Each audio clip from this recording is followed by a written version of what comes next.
be afraid to do the hard thing. Don't be afraid of failing. And they asked this to Richard Branson. Give us just one thing. If I can do one thing to be successful. Yeah. His answer was work out. Good morning, everybody. It is Saturday morning, and you are listening to the show Utah Home Sweet Home. I am your host, Yoshi Shiraki. You're listening to K-Talk Radio, 1640 AM, and I've got a special guest today, a good friend of mine, Josh Christensen. I'm actually really excited because I've learned a lot from Josh, Randall, Trevor, but a lot from Josh. He's got a great team. We belong in a mastermind together, so I get to hear from him what they're doing. We also officed together for a couple years, and then I ended up just working back from home. But I got the opportunity to chat a lot with Josh during those times that we were in the office together, and really excited because these guys have taken flipping to another level that most people don't ever get to. So if you ever thought about fixing flipping houses, or you are fixing flipping houses and you want to take it to a massive level, then you're definitely going to want to stay tuned and listen to this show. We're going to be talking about the ins and outs of doing real estate transactions through the eyes of a fix and flipper. We are also going to be discussing the top questions you need to ask yourself if you're thinking about getting into the flipping game. And we will also be hearing about a nightmare story that Josh is going to share with us. And we're also going to be talking about the step-by-steps of a fix and flip so that you can have an idea if you've never done one, what it would take. But let me tell you a little bit about Josh before we dive into this. As I mentioned, Josh is a big-time player. That's how I describe him. When people say, what does Josh do? I say, he's just a big-time player. He does a lot of stuff. He started his real estate career back in 2003 by originating loans part-time. Then Josh navigated through the Great Recession by flipping houses all the way down as the market went down, then all the way back up in the economic curve, and he is now waiting for the next downturn with optimism and the opportunities that it will bring. So am I, by the way. Yes. Waiting for that next downturn. Josh credits his success to being conservatively aggressive and working with the right people and team. He's got a great team. He does work with the right people. This has allowed him to obtain the lifestyle that he desires and serve in the ways that he feels is best. Josh feels his greatest success will be helping his children to achieve infinite and eternal potential, and in turn doing the same for all those he has the opportunity of rubbing shoulders with. Well, we need to rub shoulders.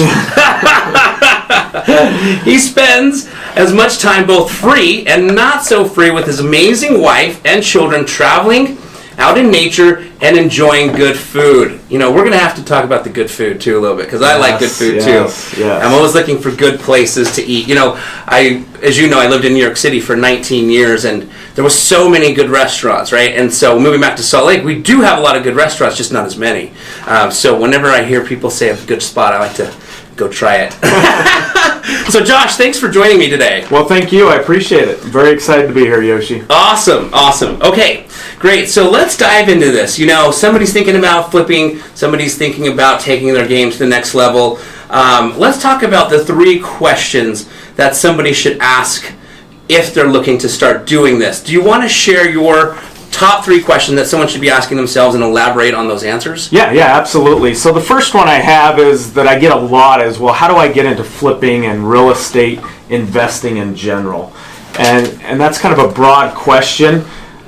But the thing I always tell them is, number one, you have got to take massive action.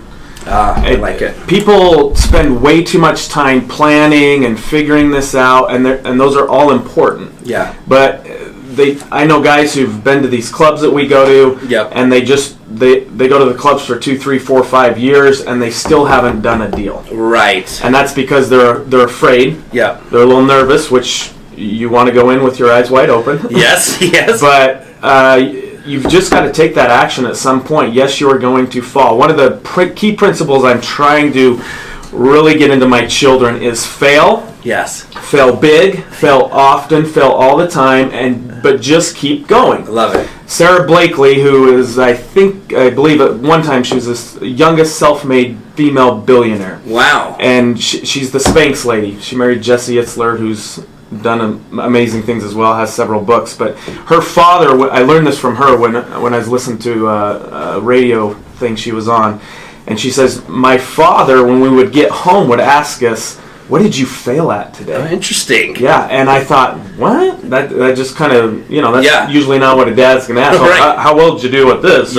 Or whatever. And she says, oh, well, I went and tried out for the school musical. I can't sing. I sang. It was horrible. And, a lot of people were laughing, but I did it, right? Yeah. And she's like, so he encouraged us to fail. And the key to that is, because as a kid, I remember I wouldn't ask out a girl unless I knew she was going to say yes. Right. I didn't want to try out for a sports team unless I was pretty dang sure I was going to make it, right? So I true. wanted that confidence. I didn't want to fail. I still struggle with this. Yeah. Okay, we all do, probably to some degree. Yep. But you just got to get comfortable with that and learn that failure is a stepping stone. I don't care who you listen to, Denzel Washington, Pain of the Billionaire, any of them, they will tell you they failed more than anyone else. That's we right. all know Thomas Edison, 10,000 Yes. times to get the light bulb. I would not have lasted that long. For sure. But fail and fail big. So when you get into flipping, if you want to do that, don't worry so much about failing. You don't want to spend all your money and lose it all. Yeah. The question is, although that happens, and people still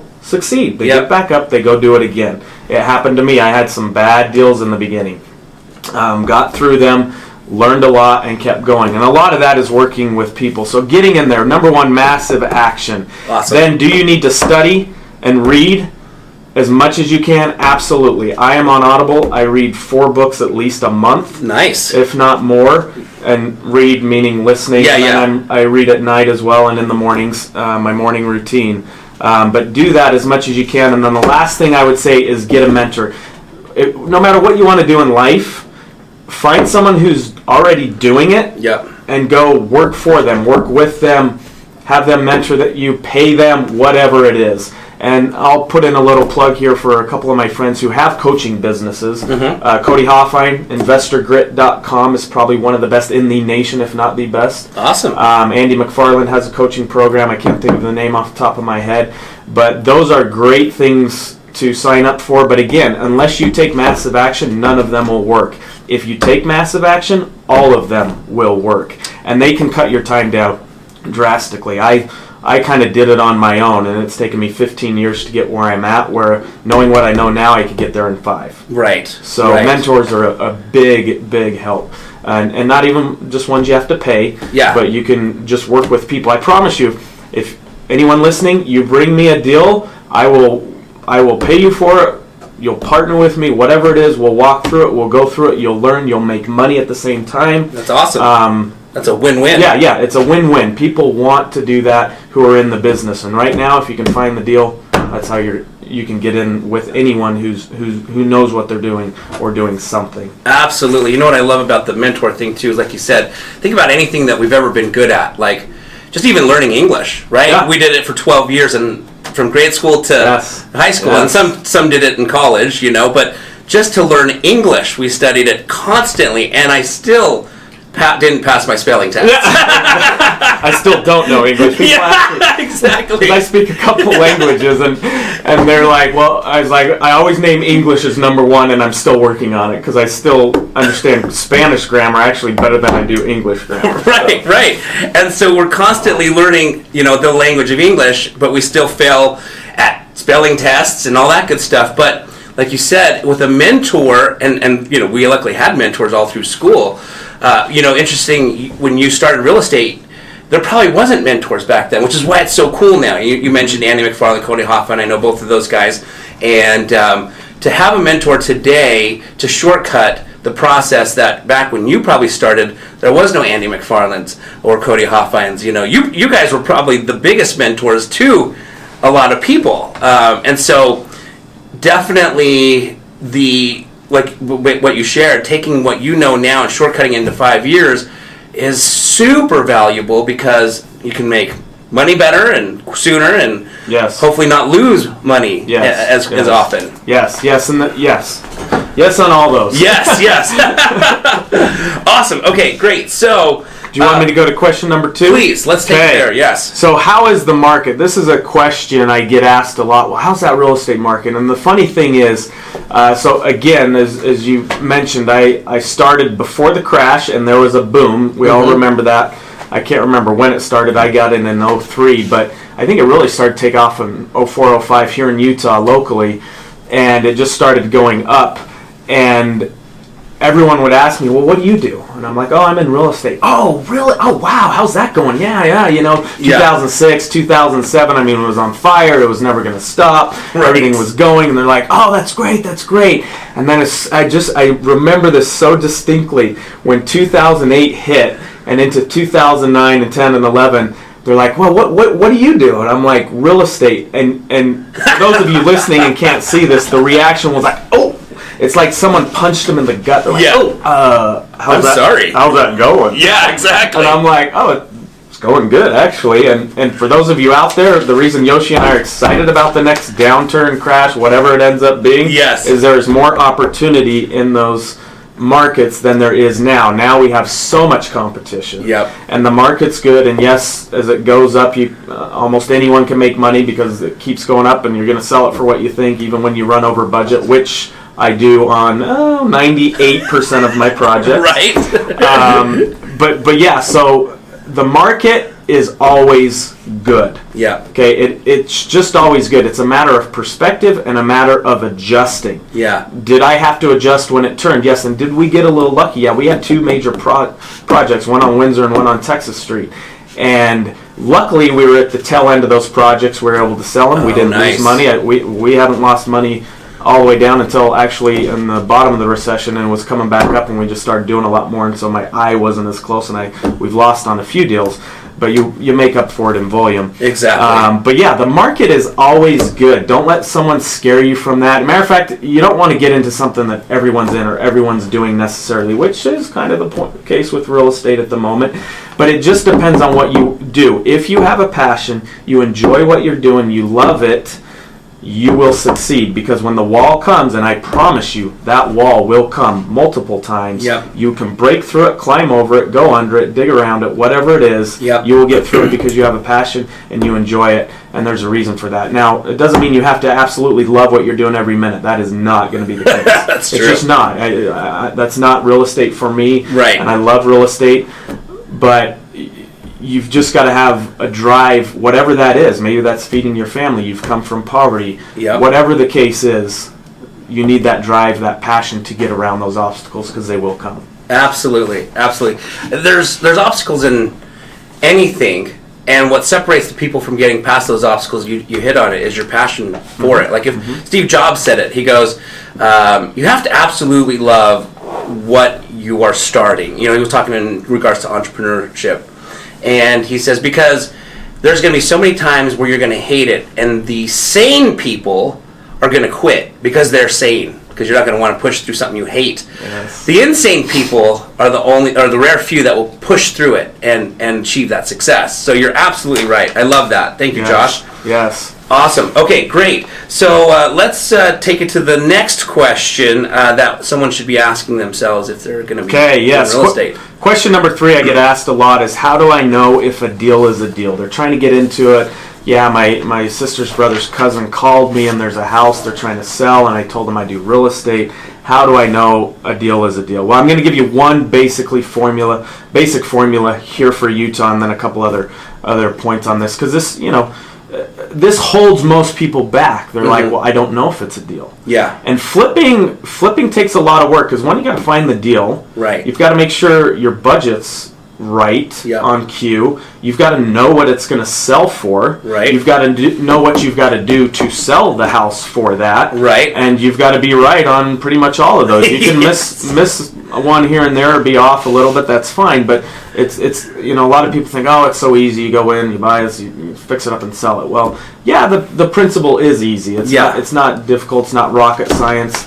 But you've got to make sure you know what you're doing to a degree as well. So for me, on a deal, the number one, a real basic sniff test is if I have realtors bring me a deal and they're like, yeah, this is worth $300,000. You can get it for $270,000, and there's $30,000 in equity. Well, $30,000 doesn't do anything. No. You will lose money. Yeah. $30,000, even if the house isn't immaculate. Right. Okay? You've got to buy it. You've got costs. You've got to sell it. You've got costs. Yeah. So a rule of thumb is a $50,000 spread on a home that you're going to sell for no more than about $300,000. Got it. Now this is, you can adjust this. There's a sliding scale on this.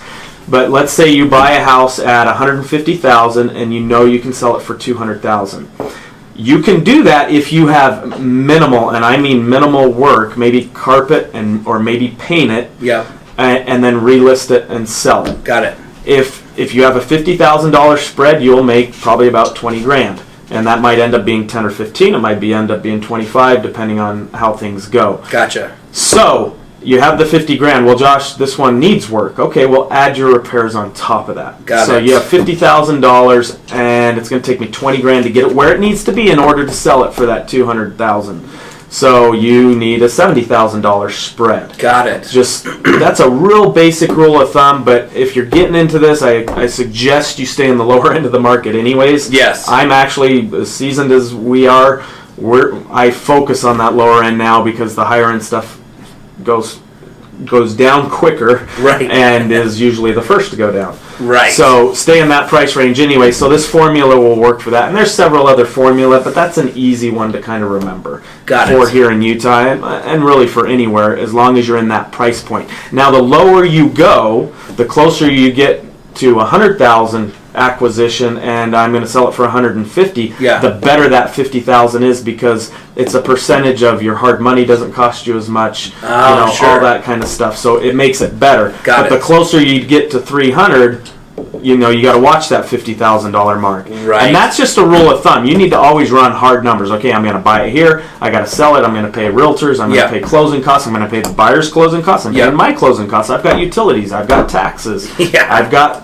little fix-up. You're going to have to clean the house most likely, no matter what house it is. I maybe have 2 in my entire career that I didn't have to clean, at least clean, right? Yeah, exactly. And so you just make sure you run all those hard numbers as well, but that is a good general rule. Now, some people will say, well, I don't know how much I need to put into it, or I don't know what it's worth.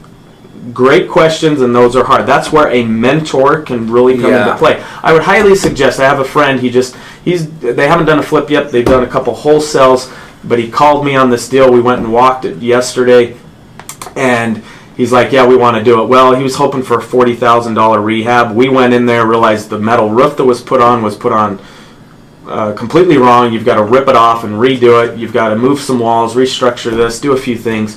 The real repair number is about $75,000 to $80,000. Got it. And so we had that conversation. He's going to see if he can get a discount on it. But yes, use a mentor. Your first deal, I don't care if you don't make anything. Yeah. You got to think about it. People go to college, and especially now, it is so expensive to go to college. They pay for that education. Yes. You're going to pay for your education here one way or another. Yeah. Whether that's losing money or paying a mentor or giving up some of the money.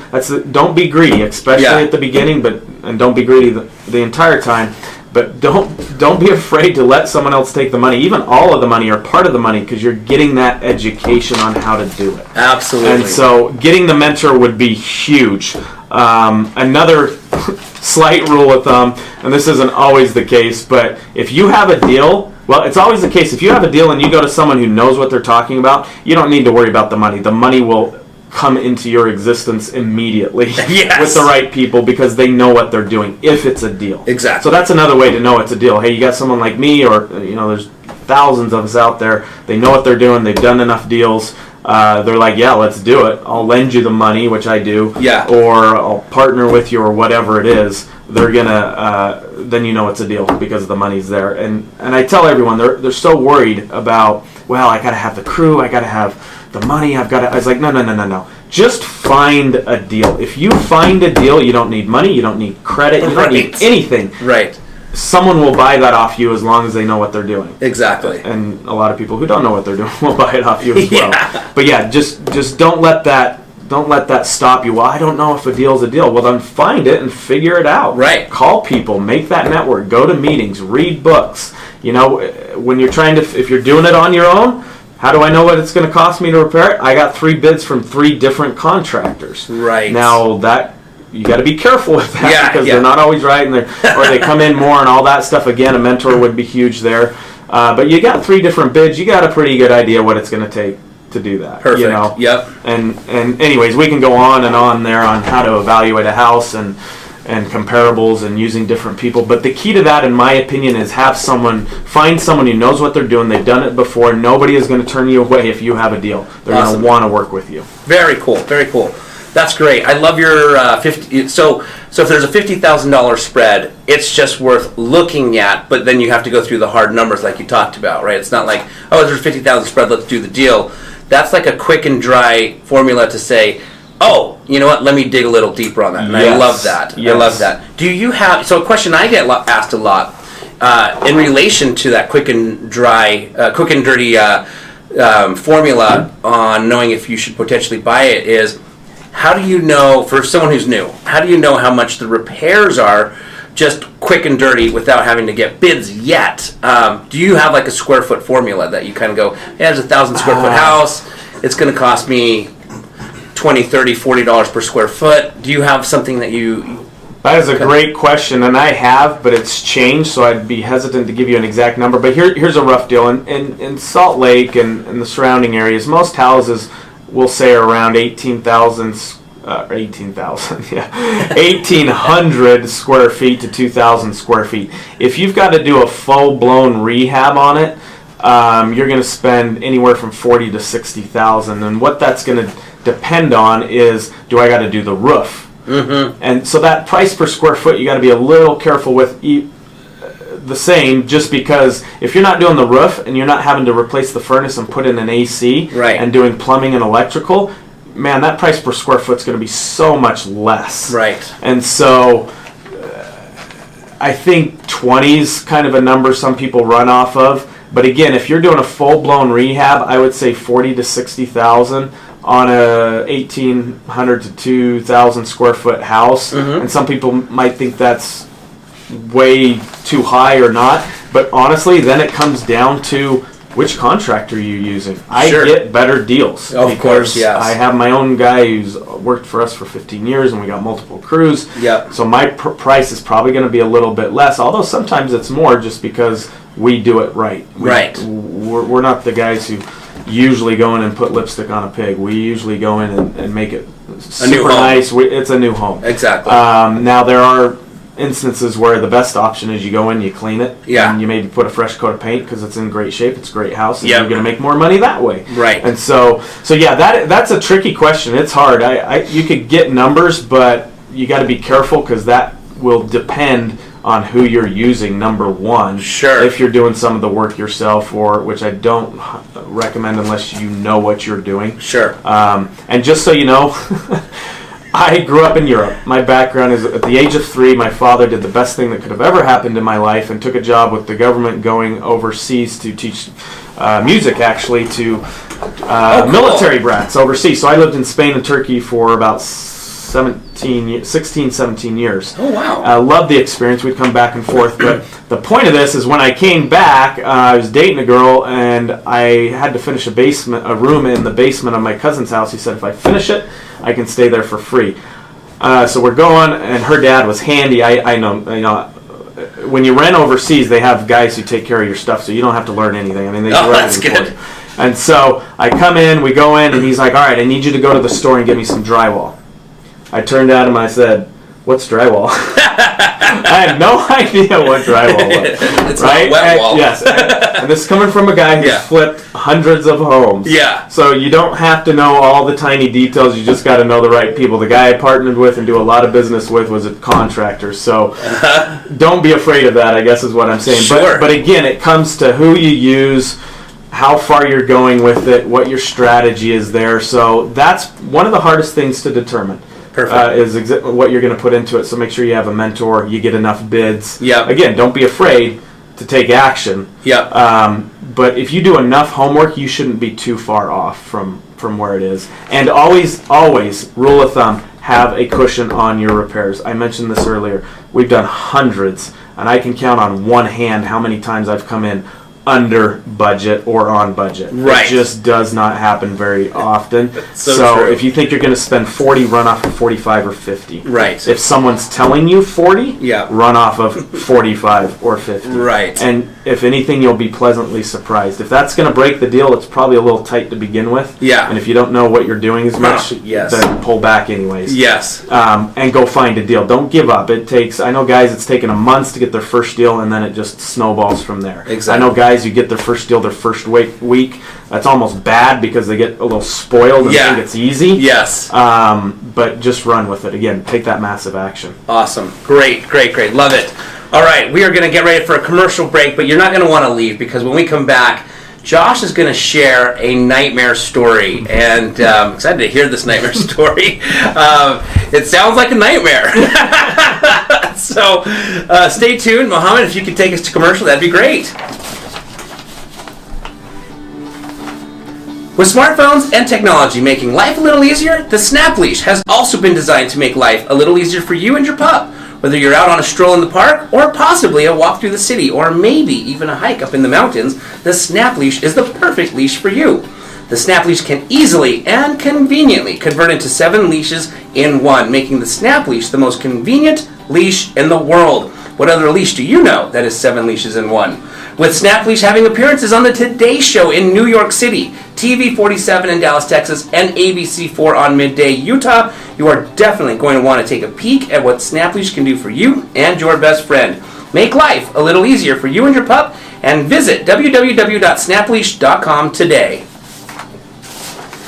All right, guys, you are listening to the show Utah Home Sweet Home on K-Talk Radio 1640 AM. I am your host, Yoshi Shiraki, and our special guest today is Josh Christensen. Josh, you know, I say this every week, but one of my favorite parts of the show is probably the nightmare story because I get to learn from someone else's mistakes, right? I've had my fair share of nightmares, and they're not as fun when I'm the nightmare story. That is true. You don't want to be the nightmare, but it will happen eventually if you do enough business. Right. So please dive into this story. I'm anxious to hear it. Okay. So this was, I think we were coming out of the recession. It's probably about 2014-ish. Okay. And I'm speaking locally for Utah real estate, not the stock market. I think turned in 2009. But we bought a home from another investor, so they're called a wholesaler. He had a deal, a mutual friend of ours actually. Yep. And he had a deal. He said, "Do you want it?" We went and actually, let me get the details. I did not go look at it. I sent my business associate / partner on this deal, who is a very, very seasoned contractor. He's done everything from bathrooms to hospital rehabs. Wow. And you got to remember, we've been doing this for years. Yeah. I can kind of going back to your previous question on how you figure out what you're going to spend on a house. At this point, I walk into a house, I look around, I can compare it to another house I've just done, and I know what I'm going to spend. Right. I don't have a number. There's no calculations, and that's real rough, and it's not always completely accurate. You should definitely take more time to figure out what it's worth. But anyway, so at this point, we just walk through the house. We kind of say, okay, yeah, we got to do the roof, we got to do this, that. But this was what we call a hoarder house. So those of you who aren't familiar with that, that means you can't really see much because there is so much junk in there. We've had houses we take 6 30-yard dumpsters just to clean out the house, and this is only probably a 1,800 square foot house.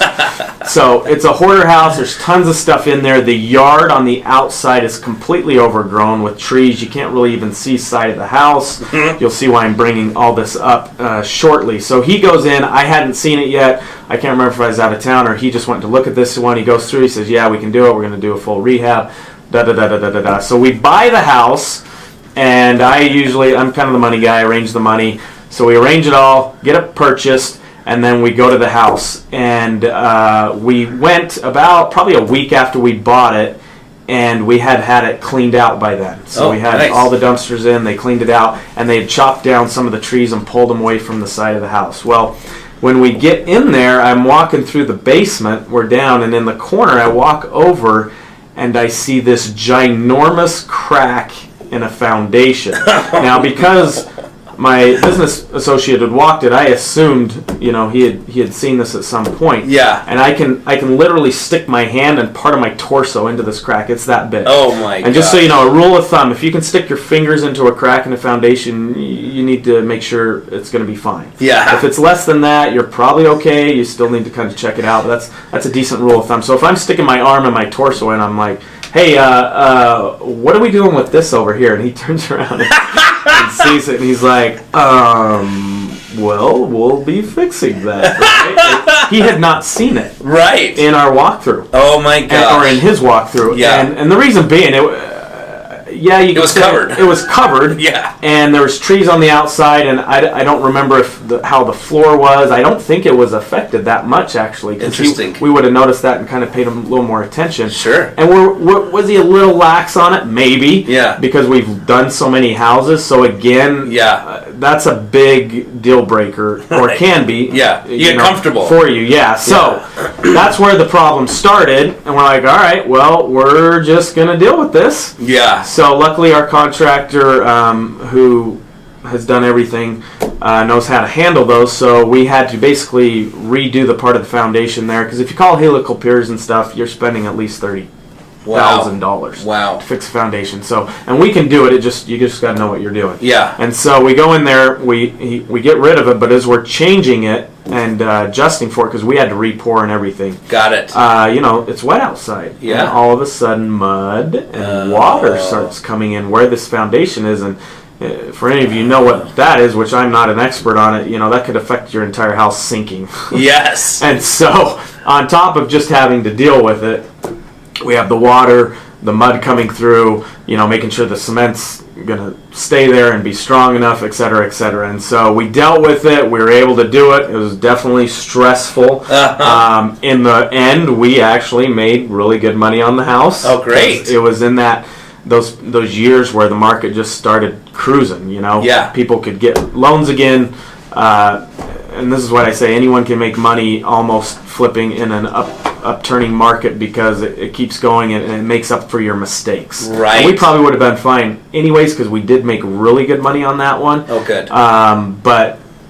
But yeah, you just never know. So again, that's a rule to take in and of itself. I'll push one thing when I'm analyzing a house. Like I might say, well, the value's $250, but because of the way we do stuff in an uptrending market, I think we might get $260. I'll still run off at $250, but then if my repairs are going to be $40, I might not say $45. I might just say $40. Right. You can push one item, but don't push all 3 or 4 that you're looking at. Value, repairs, time. Those are your 3 big ones. Right. I would always, and especially when you first get in, I would always buffer each one of those. But I'm okay pushing one here and there, especially if it's a lower end house, because we can refinance, keep it as a rental. Again, there's another philosophy there. I like to buy homes that if it doesn't work out for whatever reason, I only lend on stuff. Yeah. But if this guy doesn't perform and I have to foreclose and take this home back, it's a good rental for you. It's a great rental. I have multiple exit strategies. Absolutely. That is a key if you can do that. And so luckily on this deal, we probably could have kept it as a rental, but we made good money flipping it. So a nightmare turned into something good. That's good. Don't freak out too much. Yeah. Just get it done and figure it out, and then learn from that. Very learn from cool. that lesson. Always make sure, if it's a hoarder house, make sure you're digging in enough to see the foundation. Those are big things. You typically have an idea because the floors are sloping or there's a big crack on the outside, but you can look for patching. If it's a stucco house, they can patch over that. Right. So just do as much as you can, and you should be fine. Everything is fixable. Yeah. It's a matter of money. Yeah. It's a matter of, it really is. You can do anything. It's just a matter of cost. Right. So. Did the wholesaler know that crack? No, was there? he did. Well, as far as I know, as I talked to, he's a good friend, still a very good friend. Yeah. Again, I don't think anyone saw it, and usually the indicating factors like the home sloping a little bit or whatever weren't that prevalent, that you just didn't feel that or see it for whatever reason. Right. And so no, he did not know on that. He would not have sold it to us. But So and there's a rule of thumb. I can't go back and blame him. No, you have got to take responsibility exactly. before you buy it, and especially in today's market, these wholesalers, they're going to make everything they can on that deal. Yeah, they're not going to give you a deal. Yes. They're going to sell it at the absolute top, and if you're the top buyer, then that's it. Yeah. I don't necessarily enjoy that. I like relationships more and stuff, but that's the way it is. Right. That's how they make their money. I do the same thing. We wholesale as well, but we spend a lot of money every month marketing for that. Right. So yes. It would have just been funny if he would have come up to you and said, "Hey, how was that crack?" Yes. Well, I mean, maybe you told Randall, but that's why I wholesaled it. That's right. Yeah, I wholesaled it because of that big crack. Yeah. Did you have fun dealing with that? Exactly. Got it. Yeah. Wow. Well, at least this nightmare ended with a good. It ended up with a unicorn and rainbow dreams. So that's right. Good. It was good. Yes. Interesting. I bought a handful of hoarder houses, and a lot of the times you just don't want to touch the stuff. So that's why you don't move it. So you just look. One, you don't want to touch it because sometimes it's sat there for 20 years and it looks dirty, and they had 20 cats living with them. Mm-hmm. Other times you don't want to touch it because you want to be respectful of the seller's stuff, right? And they've got things in their mind in an organized way, and so you want to, so you do the best you can. But I could totally see how that could get missed. Yes, and remember, I've been through houses that, I mean, to get in the front door, and people were living here. This is, I mean, it's sad, but it's just what it is. To get in the front door, you open the door, and there's literally, there's no exaggeration here, there's 2 to 3 feet of trash and stuff just throughout the entire house. As we were going through, we heard rats running underneath. Oh my gosh, it kind of freaked you out. And then some homes, you just know they're a meth house. Yeah. Or a meth lab. Yeah. I've literally felt like I've had to take a bath coming out of some of these homes. So to your point, that is so true. But if you're going through those and you've got to look at everything, bring gloves, whatever you've got to do to do it. Be careful. Yes. Obviously, but yes, it's hard, and I get lazy. I really do. I went through a 5-plex up in Ogden the other.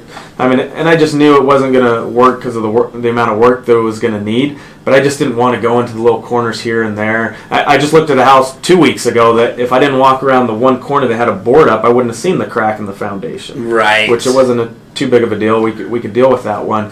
But yeah, you just, when you're first getting into this, and you should keep this always. Yeah. But when you're first getting into it, I mean, you cannot do too much diligence. Do not let that stop you or create fear. Yeah. Never act out of fear, but do all the due diligence you can. You make an educated guess.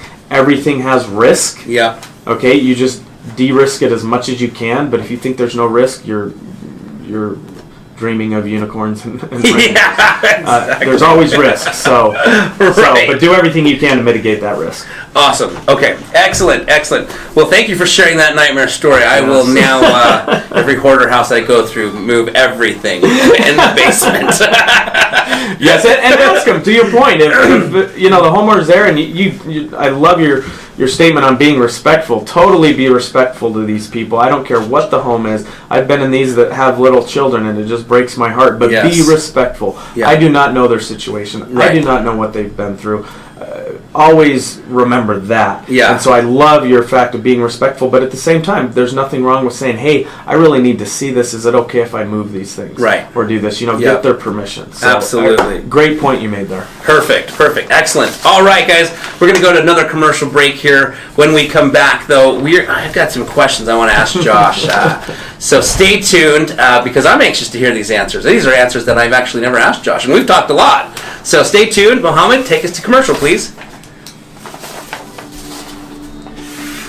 Hi, I'm Yoshi Shiraki, the author of the book, My Body's Just For Me, the book written for children to educate children on the prevention of child abuse. With the assistance of multiple-time best-selling author Richard Paul Evans, we are able to publish this book as a tool to help break the ice in an easy and innocent way to help children understand and learn how to speak up and communicate.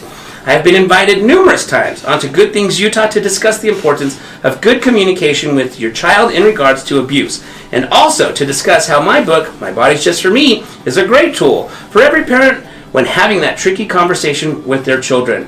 For more information on the book, My Body's Just For Me, please visit www.protectourangels.com today. And remember, the more we focus on prevention, the less we will have to focus on rehabilitation.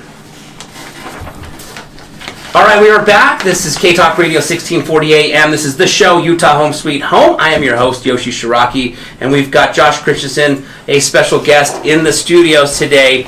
Josh, you are, as I shared earlier in the show, a big-time flipper. You know, you're probably, I mean, I don't know everybody in the state of Utah who flips houses, but I know quite a few. You know, we network a lot, and I would say in the flipping game, the actual remodel, not necessarily focused strictly on wholesaling, but people who, you know, buy a house, remodel it, turn around, sell it, your company is probably top 2, maybe 3, if there's somebody else out there that I don't know of. But as far as volume, who does the most at the levels that you guys do it at, from Tooele to Park City, from $150,000 house to $3 million house. I don't know a lot of people, and I'm trying to think if there's, you know, we had Matt Strong on the show. Yeah. He does a lot of volume too. Mike Baird, I think, does a lot. That's right, Mike Baird from Flipman. I mean, definitely, you guys are top 2, top 3, probably in the state of Utah.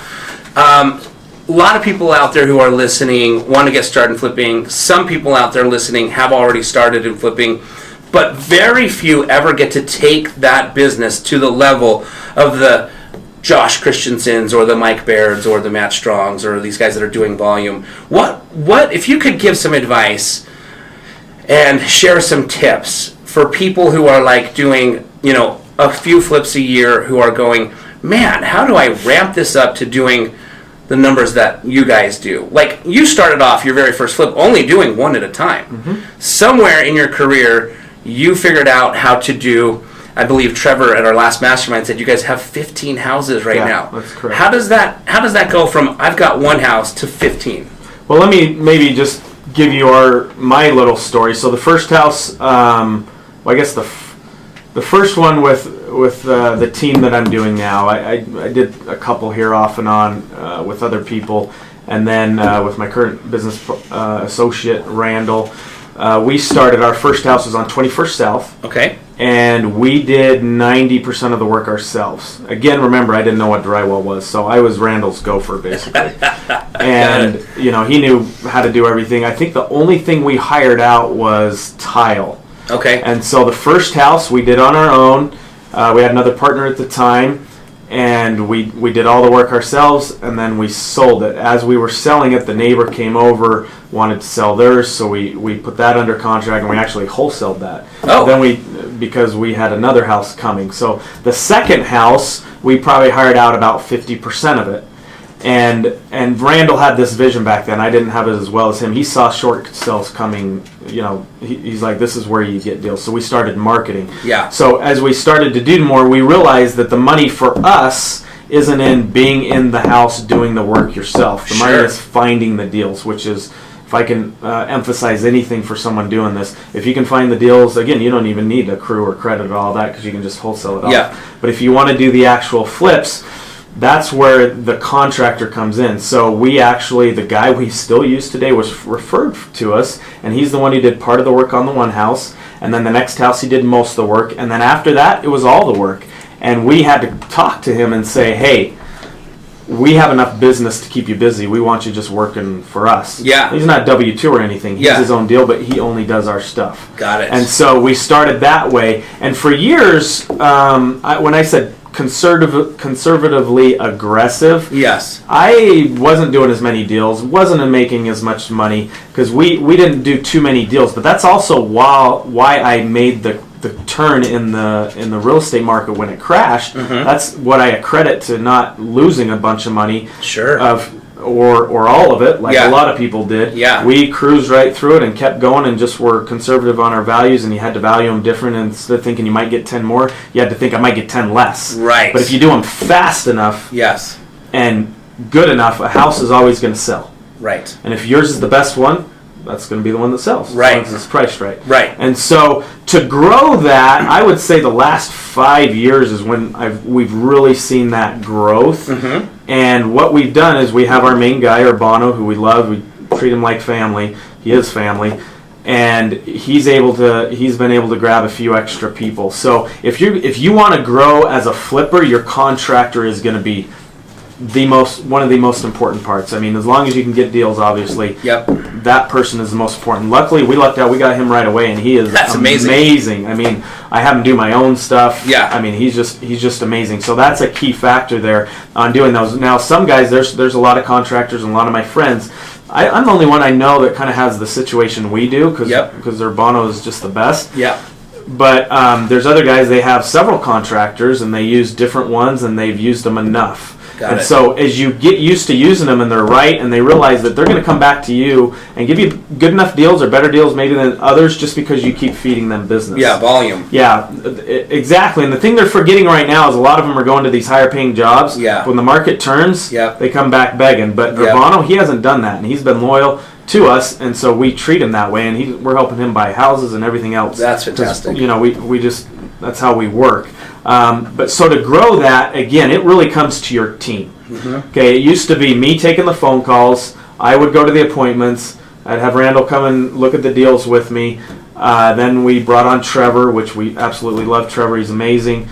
But he started taking the phone calls and doing the appointments, which for me was a total life changer. Yep. That changed my life because I wasn't connected to that all the phone. But then Right. even Trevor, after just a few months, was having trouble keeping up with the calls, so we hired a girl who takes the phone calls as well. And now we have two kind of taking the phone calls, and now we have another guy, Alan, who's working with us on the closing. So you just kind of organically grow as you need. Yep. And it's never convenient and or necessarily money efficient to hire them when you need to. You need to do it before you almost need them, and then that puts pressure on you to keep bringing the deals. Makes sense. And we're adjusting right now. We're actually adjusting. The call volume went down a little bit for us, and so we're trying to figure that out and do different things. We have a ton in the project, but I'm always looking 3 months out, right? Right. What I'm buying today is what we're going to be doing or selling in 3 to 4 months. So Right. if nothing comes in this month, Yeah. you know, I'm 3 or 4 months out. I don't care if I close 10 deals this month. It's those months I'm worried about. Right. So to grow there, again, it's just the right people at the right times. And you need to grow like any business. You bring them on, you're going to make some mistakes. You're going to hire the wrong people. You'll get better at that.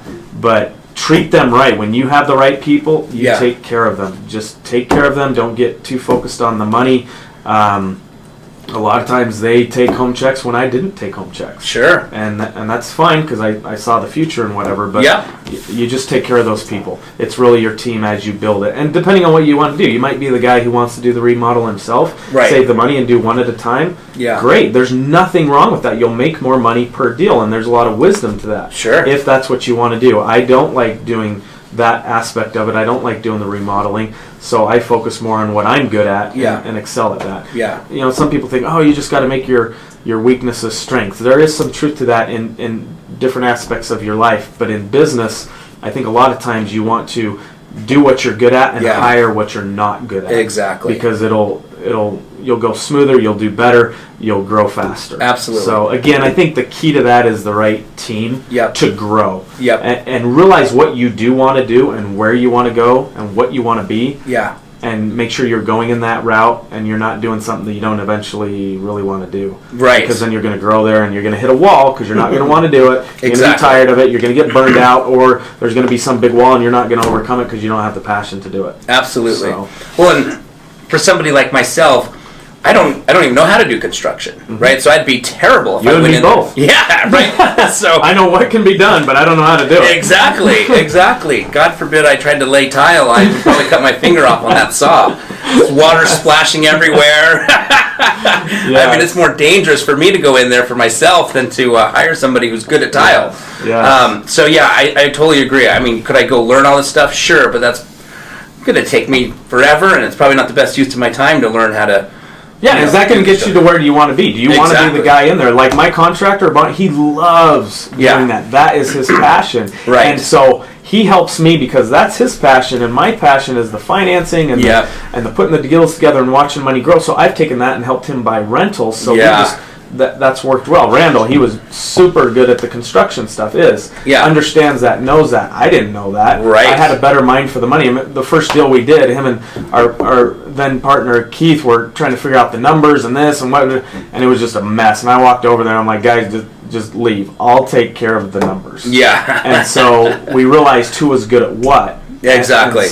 And so you grow that way, and you can make better decisions and be way more efficient with your time. Absolutely. Very cool. Okay, so if you could share with us, what are some tips that you can share with people to be successful as we get towards the end of this show? Things that people can take from this show today to go out and be successful. Okay, so this is one of my passions. I'm not a life coach. I don't ever intend to be a life coach, but I read a lot of stuff. I study a lot of stuff. Here's a quote I read this morning. Let me pull it up, or I listened to this morning as I was working out. If you do what is easy, life will be hard. If you do what is hard, then life will become or be easy. And there's so much truth to that. Yeah. Don't be afraid to do the hard things, and none of us want to do that. At least I don't. I mean, that's not in my genetic makeup. But I force myself, and at times I get excited. I'm like, oh yeah, this is a challenge. I am going to do this, right? Right. So don't be afraid of the hard. Don't be afraid of failing. Again, back to that key point. Yep. That's one of my key mantras, or whatever you want to say. Just don't be afraid of that. If you had to ask me the question, they asked this to Richard Branson, give us just one thing. If I can do one thing to be successful, his answer was work out early every morning. No, just work out. Just work but out. I'm going to add to that. Okay. Because my answer to that is get up early. Okay. And when I'm talking early, I'm talking 4 or 5 a.m. Do I get up 4 or 5 a.m. every day? No. Today was 5:45. Right? I got up. I did my spiritual stuff. I pray, gratitude, wherever you are on that spiritual spectrum, whatever you feel is best. Yep. And then I work out. And so, for me, mornings, get up, make your morning right, and get up early. There's studies that show getting up early is the best thing, and everyone should do it. And then some people say, well, I'm a night person. Maybe you are, but I don't know. Just for me, I think you need to train yourself to get up early. If you get up early and start your day right, it's going to be a lot better day no matter what. Right. No matter what. So get up early and exercise. I do agree with Richard. He's made way more than I'll ever make. Right. But so I'm not discounting that, but for me, the mornings are huge. And lastly, your health. Your health is your first wealth. If you're not healthy, you will not be able to enjoy your money. Yeah. So you need to take care of that. And there's so much information on that now, and there's a lot of conflicting information on that. But figure out what is healthy for you. That includes getting up early. That includes eating appropriately, staying away from all this bad stuff, etc. But getting up early and eating appropriately, I think, will help you to do that. You'll just feel better, you'll be better, and you'll perform better. I love it. I need to get better at the eat better. We all do. It's tough. In America, it is tough. It's so convenient to not, and it's cheaper not to. Exactly. But pay it. Yeah, just work at it slowly. I promise you. I've been focusing on that last 6 months, and it's changed a lot of things for me. Wonderful. Well, guys, you've been listening to the show Utah Home Sweet Home. This is K-Talk Radio 1640 AM. I'm your host, Yoshi Shiraki. If you've missed any part of this show, feel free to go to www.utahhomesweethome.com to check out our social media links. We've got Houston here, as you can see on Facebook Live, who captures all this content. This is also being recorded on the K-Talk podcast. You can also reach out to me, 801-810-4475, if you have any questions. Josh, how can people reach out to you? Probably the best thing is either my email or my phone number. My name's Josh Christensen, so email is joshchr@gmail.com. So that's joshchr, first three of my last name, at gmail.com, or 801-856-1510. And I love to help people, so yeah, feel free to reach out to me. Wonderful, Josh. Well, thank you for joining us today. Mohammed, Houston, thank you for your guys' help as well. I hope everyone enjoys the rest of their day.